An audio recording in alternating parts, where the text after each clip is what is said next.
Hey running superstars, today I'm going to answer the question, how do you do sitting trot part 4?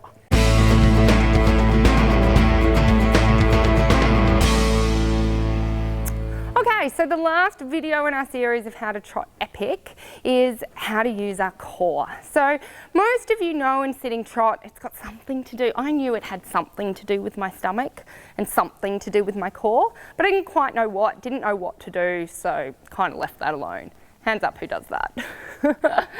So if you look back on the other videos in this series, we've got to plug in our seat bones, we've got to take the weight down through our ankle, and we have to use our inner groin muscles. The last key to the puzzle is we need to engage our core. Now, we can engage our core and have our stomach engaged in a million different ways. So one of the ways I always say is if I came at you with a big plank of wood and whacked you in the stomach, what would you do? You'd go, ugh, ugh. You know, so if someone hits you, you can engage your core. Now if I I won't do it. If I disengage my core, you're gonna hurt me. I haven't engaged those muscles. So as long as I engage my stomach, you can hit me and it'll almost bounce off because, you know, your muscles are engaged. So it's that kind of engagement. So while you're sitting watching me right now, just engage so relax your stomach and realize that that would hurt if you hit it. So then engage your stomach, which is literally just, Pilates people call it pulling your belly button into your spine. I just call it that instinct that if someone's gonna come and get me, I'm gonna go, ugh.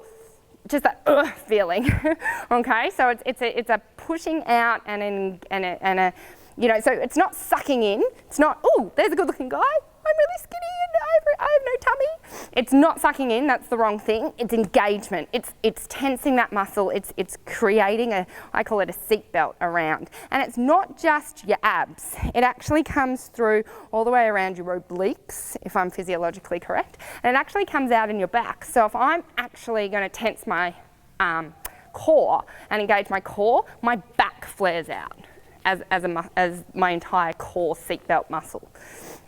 So that core has to be switched on. So again, as I'm walking around doing the video, I'm not really engaged. Either's he, we're all just having a lovely Sunday drive.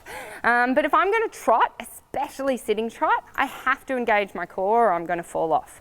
So if you're learning this, and hands up who's done sitting trot, they're like, oh, I have to stop because my stomach hurts. That's a good thing. So stomach, stomach, stomach, stomach, stomach, and if you hit me right now in the belly, it wouldn't hurt me.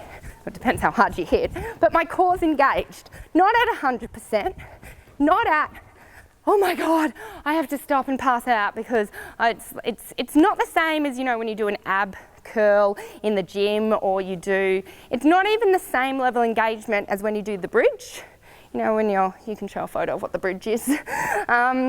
It's not even that level of engagement, but so if you said the engagement on a bridge is like 70% of your core, I'd say sitting trot is around 30 to 40% of your core. And that's how it can stay switched on and on for 10 hours if you're going to ride 10 horses. So the answer to finding it going, well, I don't know if I'm doing it correctly. If it hurts, you're doing it correctly. Like if you get off and go, oh, my abs are sore. I did 5, 10, 15 minutes of sitting trot. You did it good. And remember, you don't even have to go like 1 minute. If you're not doing sitting trot, 1 minute is plenty. So I trust you enjoyed the series. Let us know if you have any feedback around it, and I'll see you guys soon.